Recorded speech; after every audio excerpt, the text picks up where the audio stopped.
Assalamualaikum warahmatullahi wabarakatuh. Alhamdulillah, hamdan katsiran thayyiban mubarakan fihi kama yuhibbuna wa yarda.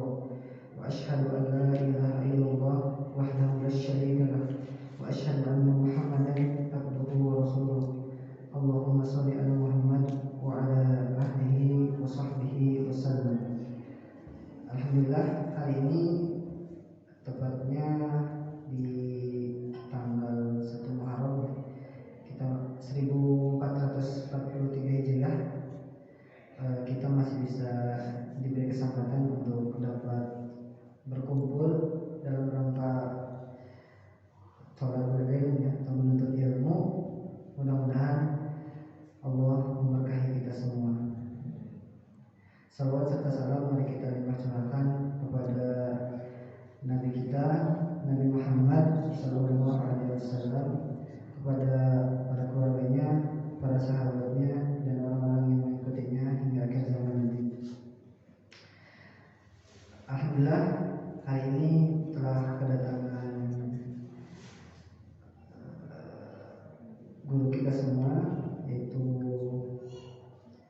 Ustadz Mahfud Siddiq Hafizahullah.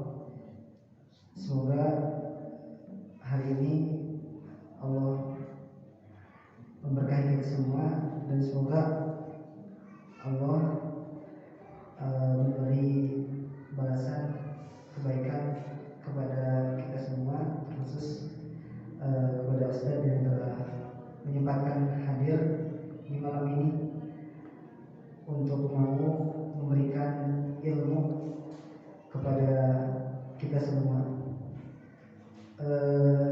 Langsung saja kita berkenalan dengan Ustadz. Insyaallah akan dibacakan biografinya oleh saya sebagai moderator. Nama beliau Mahfud Siddiq. Alamat Giri Mekar Permai, Blok D nomor 12. Umur beliau 38 tahun. Sekolah formal SDN Sukajaya tahun 1990 sampai 1996. Lalu SMP beliau di SMPN 1 Cipatujah 1996 sampai 1999. Lalu SMA beliau di SMU Negeri 1 Cisarua Lembang dari tahun 1999 sampai 2002. Lalu beliau meneruskan pendidikannya di ITB Bandung tahun 2002 sampai 2007. Pendidikan non formal beliau adalah pesantren Al-Mahdiyin Cipatujah tahun 1993 sampai 1997. Lalu di asrama bina siswa Rus Cisarua tahun 1997 sampai 2002. Lalu Majelis Taklim Salman ITB tahun 2003 sampai 2006. Lalu Halaqah Tarbiyah Islamiyah di tahun 2003 sampai 2021. Peran sosial beliau pernah menjadi imam masjid di Masjid Salman ITB tahun 2003 sampai 2007. Lalu anggota IKADI Lebak Banten tahun 2008 sampai 2009. Lalu anggota IKADI Kota Tasikmalaya tahun 2010 sampai 2011. Lalu beliau menjadi sekretaris DKM Jawa Timur dari tahun 2015 sampai sekarang. Untuk mempersingkat waktu, kita langsung saja masuk ke materi yang akan disampaikan oleh beliau. Kepada Ustadz, dipersilakan.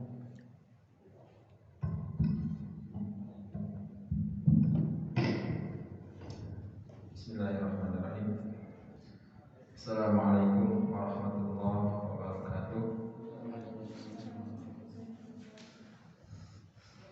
Alhamdulillahi wa kafa, wassalatu wassalamu ala nabiyil mustafa wa ala alihi wa ashabihi ahli sidqi wal wafa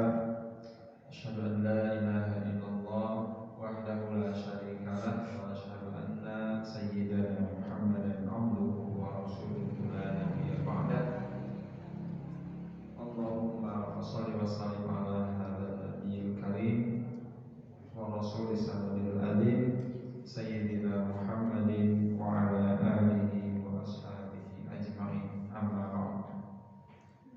Hadirin adik-adik remaja Masjid Ar-Rahman, Masjid Ar-Rahman yang insyaallah kita bersama-sama mengharap ridhonya Allah Subhanahu wa taala. Mari kita senantiasa tundukkan jiwa dan raga kita, hati kita di hadapan Allah Subhanahu wa taala, seraya kita mengakui, kita menyadari atas segala karunia yang Allah limpahkan kepada kita, hingga pada saat ini kita masih berada dalam keadaan sehat walafiat, masih bisa hadir ke masjid, masih bisa menuntut ilmu, ya, mempelajari ilmu yang bermanfaat insyaallah.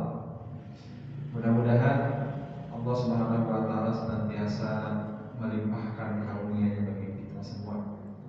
Salawat dan salam semoga tetap berlimpah curahkan kepada Nabi kita tercinta, tauladan umat, tauladan yang tidak akan pernah tergantikan oleh tokoh manapun, sempurna dalam segala hal. Beliaulah Nabi kita Nabi besar Muhammad sallallahu alaihi wasallam, kepada keluarganya, kepada para sahabatnya, dan juga kepada umatnya hingga akhir zaman. Sebelumnya ini yang paling dewasa kelas berapa ini? Kuliah. Sudah kuliah semester berapa? Ini ya, yang paling semester 3. Kemudian yang paling kecil ini ada yang kelas berapa nih? Kelas 4. Oh. Siapa lagi yang paling kecil? Ada yang kelasnya lebih rendah? Kelas berapa? Kelas 5. Oh, kelas 4, kelas 5. Alhamdulillah. Ya. Jadi sejak muda-muda yang masih kecil-kecil sudah aktif di masjid. Allah Subhanahu wa taala insyaallah akan,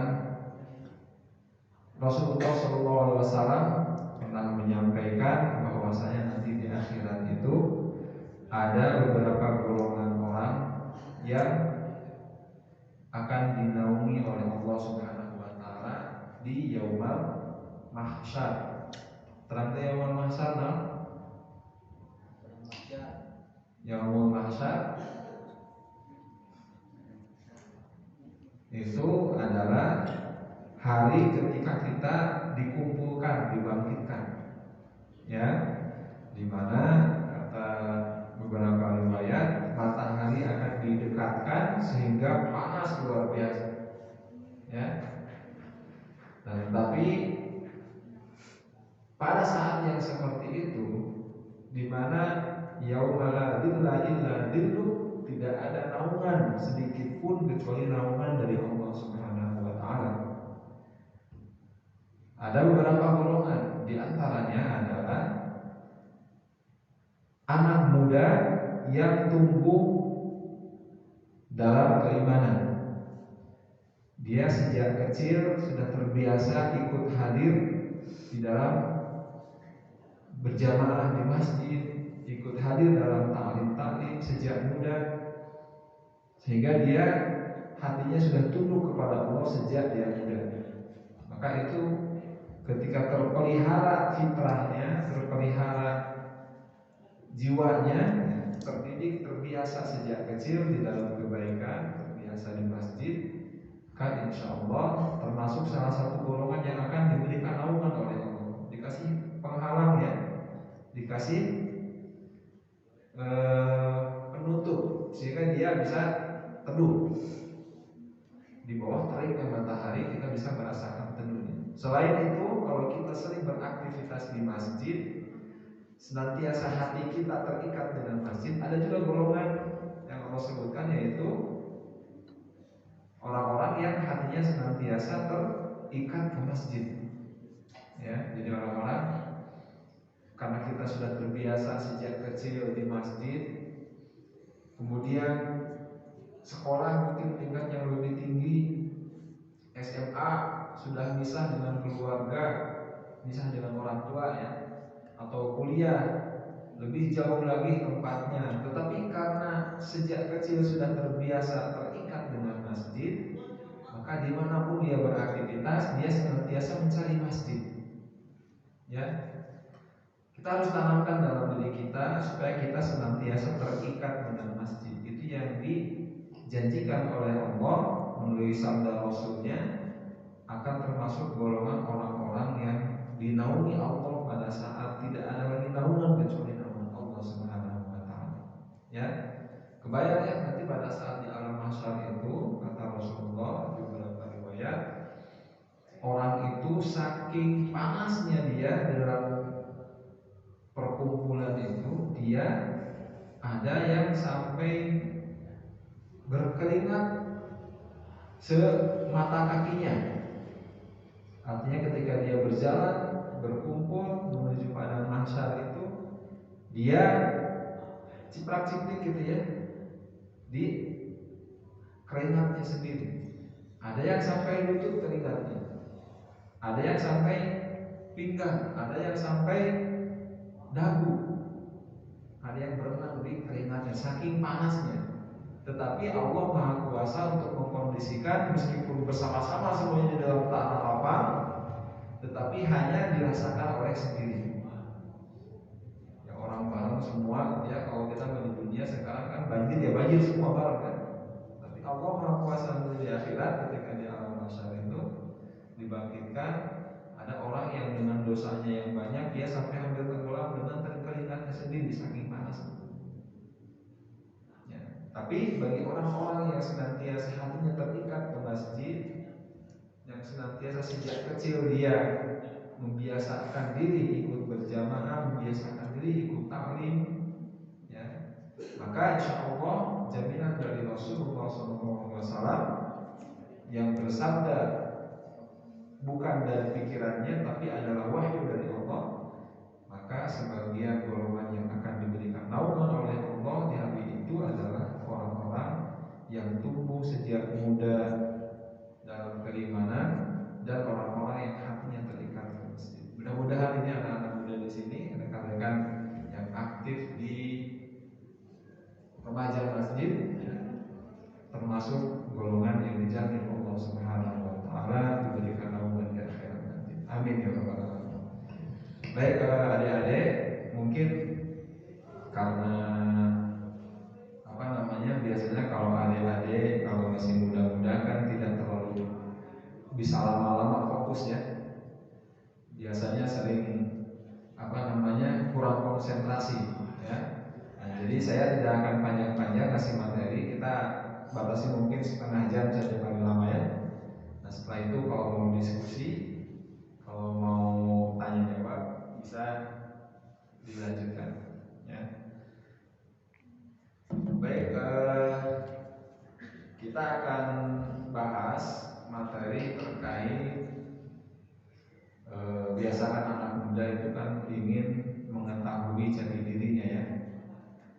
Nah, jadi kecenderungan anak-anak muda itu adalah selalu ingin mencoba, ya, selalu ingin mengetahui hal-hal yang baru karena belum tahu jati dirinya seperti apa, ya. Nah, mungkin ada beberapa hal yang perlu kita ingatkan sejak awal, ya. Kita dihidupkan oleh Allah, kita dibangkit atau namanya kita dilahirkan di dunia ini, itu kita memiliki peran utama. Ada dua peran utama yang harus kita perankan sebagai manusia. Ada yang tahu apanya? Dua peran utama kita dihadirkan oleh Allah ke muka bumi ini. Ya. Yang pertama pertama, peran kita hadir di muka bumi ini adalah sebagai abid. Abid itu artinya hamba. Sebagai zat, sebagai makhluk yang diberikan beban untuk beribadah, untuk mengabdi. Ya, ayatnya wa ma khalaqtul jinna wal insa illa liya'budun. Sering kan dibaca di sekolah, di pelajaran-pelajarannya. Tugas utama manusia yang pertama adalah ibadah. Wa ma khalaqtul jinna wal insa illa liya'budun. Dan tidaklah diciptakan jin dan manusia kecuali untuk beribadah kepada Allah Subhanahu wa taala. Ini tugas utama yang pertama. Yang kedua, peran kita di dunia ini adalah sebagai khalifah. Wa idz qala rabbuka lil malaikati inni ja'ilun fil ardi khalifah. Dan ingatlah ketika Allah berbicara kepada para malaikat, inni ja'ilun fil ardi khalifah. Kami akan menjadikan di muka bumi ini manusia sebagai khalifah. Nah, khalifah apa maksudnya khalifah? Khalifah itu artinya adalah untuk memakmurkan bumi. Ya, memakmurkan bumi. Jadi itu dua peran utama manusia yang harus hadir dalam diri manusia. Dia adalah sebagai hamba yang beribadah kepada Allah. Yang kedua, setiap diri manusia harus mampu untuk memakmurkan dunia, untuk mengelola kehidupan dunia supaya mendukung terhadap ibadah manusia. Gitu. Ya. Nah,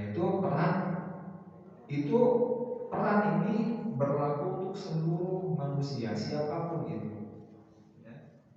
Jadi bukan hanya para pemimpin, ya, bukan hanya presiden, para menteri, bukan hanya gubernur, wali kota yang memiliki peran itu, tetapi semua manusia secara individu memiliki peran terhadap dua hal ini. Secara pribadi dia sebagai abid, orang yang harus mengutamakan ibadah kepada Allah, dan juga dia harus mampu mengelola atau mampu bekerja, ya, mampu berkontribusi, memberikan sumbangan kepada dunia, berperan di dalam memakmurkan bumi. Ya, berperan sesuai dengan bidangnya masing-masing. Nah, itu seperti itu yang harus diucapkan dari awal. Nah, sehingga segala hal yang kita dapatkan atau yang kita kelola di muka bumi ini, baik kita misalkan nantinya mau jadi apa saja, ya, mau jadi guru, mau jadi dokter, mau jadi insinyur, ya, mau jadi, kalau sekarang mau jadi YouTuber gitu ya, atau mau jadi apa lagi, ya, konten, ya, tukang bikin konten gitu ya, atau mau jadi apapun di muka bumi ini, itu adalah peran kita sebagai khalifah, di mana aktivitas kita yang itu adalah sebagai bekal atau sebagai penunjang bagi kita ibadah kepada Allah Subhanahu wa taala sebagai peran utamanya. Maka harus dicamkan seperti itu, sehingga apapun peran kita, ya, apapun kita nanti bekerja sebagai apa, berperan sebagai apa, maka jangan menyalahi perintah Allah Subhanahu wa taala. Ya, jangan sampai kita melanggar larangan dari Allah Subhanahu wa taala. Nah, adik-adik sekalian,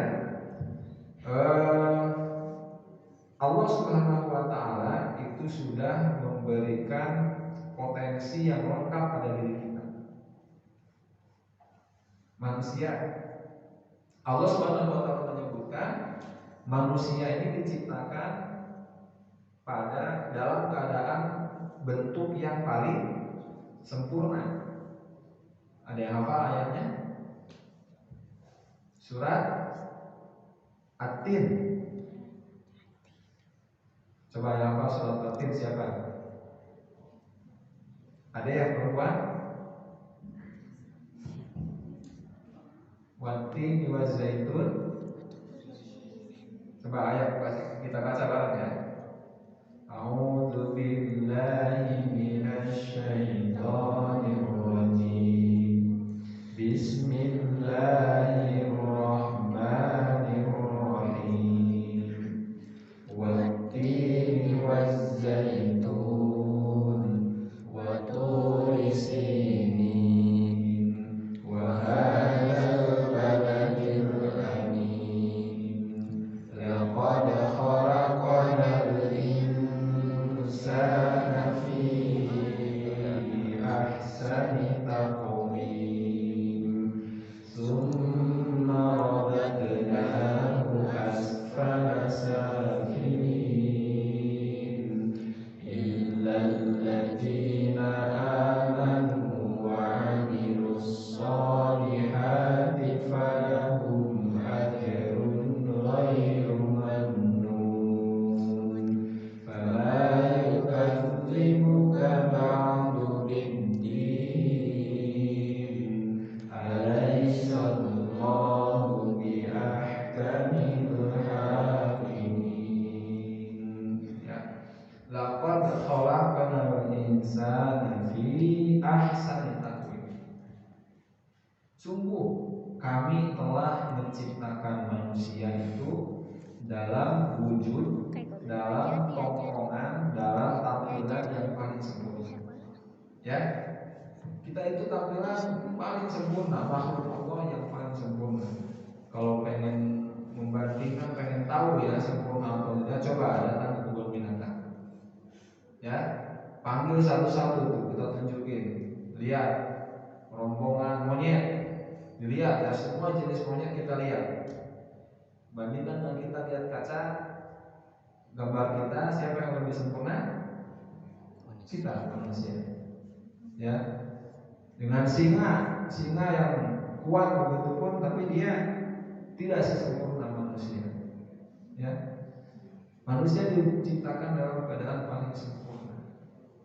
Dan Allah Subhanahu wa taala telah memberikan bekal kepada kita potensi, ya, potensi yang Allah siapkan bagi kita karena kita berbeda dengan makhluk yang lain.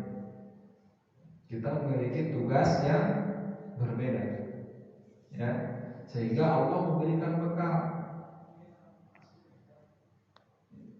Kita itu secara umum, setiap manusia itu kan memiliki dua komponen utama. Ada namanya jasmania, ada rohania. Ya, jasmani dan rohani. Nah, kita harus berusaha untuk menjaga kesehatan jasmani maupun kesehatan rohani kita. Jasmani, secara jasmani, tubuh kita ini manusia, segala fungsi atau segala sistem organ di dalam tubuh kita itu sama persis seperti hewan. Fungsi tubuh kita itu tidak terlalu jauh berbeda dengan hewan. Hewan kalau dia tidak makan, dia akan merasa gimana? Lapar. Manusia kalau nggak makan lapar ya? Lapar. Hewan kalau kena luka dia berdarah, kita kena luka juga berdarah. Ya, hewan bernafas, kita juga bernafas. Jadi secara fisik tubuh kita ini sama dengan hewan.